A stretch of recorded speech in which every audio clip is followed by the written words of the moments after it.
সকালবেলা একবার বাথরুমে যাবেন, মল ত্যাগ করবেন, 1 সপ্তাহ 15 দিন আগের ময়লা আবর্জনা এসিড কাছে পেট থেকে নামাইয়ে দেবে ইনশাল্লাহ। তারপর টিউবওয়েলের 2 গ্লাস ঠান্ডা পানি খাবেন, সাথে সাথে মল ত্যাগ করার পরে আপনি সুস্থ। 1 মাসের মধ্যে গ্যাস্ট্রিকের ওষুধ খেতে হয় না।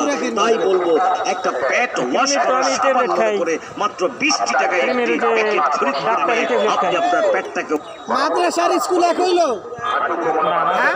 ডাক্তার আমার লগে মিলাইলেন কেন? না ওটা তো খাইনি আমি তো। ডাক্তারটা গ্যাসের কাজ করবো না, মানে এটা কি গ্যাসের কাজ করব? এটা পায়খানা কষা গ্যাস্ট্রিক গুঁড়া কিমির কাজ করবো।